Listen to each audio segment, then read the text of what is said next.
In this video, we are going to talk about AI secrets exposed, the truth behind the curtain. Who's really behind it? Before starting this video, please like this video and subscribe to our channel for the future updates. Many non-millennials still remember the yearly broadcast of the movie adaptation of L. Frank Baum's 1900 children's book, The Wizard of Oz.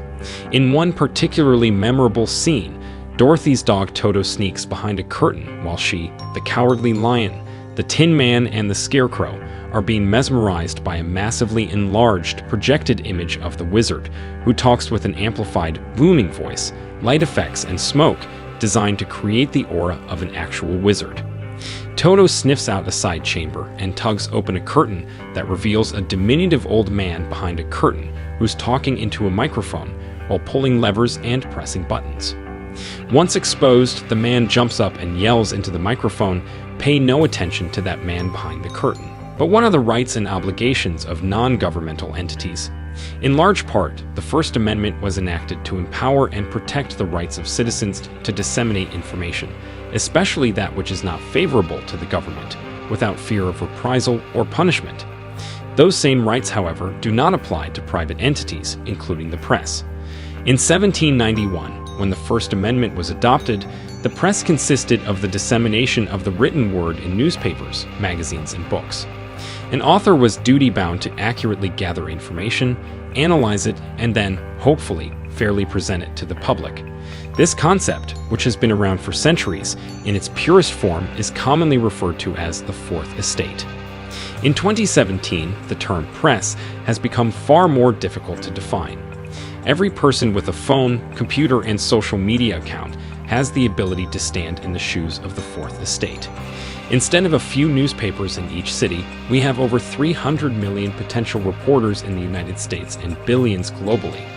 Therein lies one of the biggest challenges to free speech. Multinational electronic information companies such as Google, Facebook, Twitter, and many others have worldwide ability to control access to speech.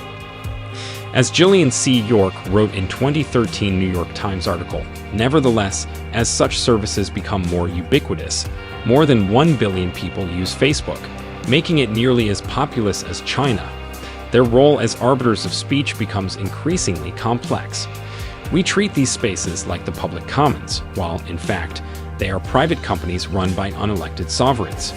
When they censor content because of public demand or market or government pressure, it has a chilling effect on free speech. The only thing worse than limiting the freedom to express oneself is locking people out of the room where the public discourse is occurring. As it exists now, just having the ability to electronically access the internet does not ensure a right to be heard. Social media and online portals wield great power, and as of yet, they have not remotely proved worthy of such trust. All humans are inherently imperfect. I am the least able to claim any semblance of perfection or freedom for my many flaws. But unlike the Wizard of Oz, the recognition of flaws allows for transparency. We all must resist the suggestion to pay no attention to the man, or in some cases, the code and algorithms behind the curtain. Today, the curtain consists of code, algorithms, artificial intelligence, and a general lack of deep understanding of how technology works on the part of the general public. This provides great power to manipulate, censor, and mislead. Though I do not intend to or suggest any ill intent on the part of any company or person, the important takeaway is that technology is inherently not transparent.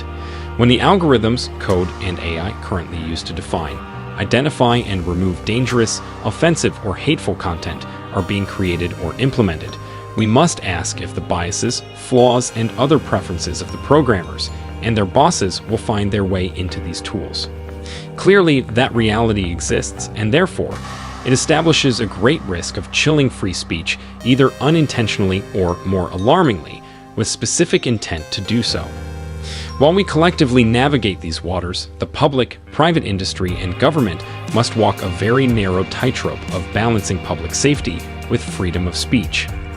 Any discussion of what to do must have a very large tent, and at the front of the soapbox must be the concept of transparency and open source code of any technology deployed by non-governmental actors, which limits access to free and unfettered online expression. falsely yelling fire in a crowded theater is a reasonable restriction imposed by the government.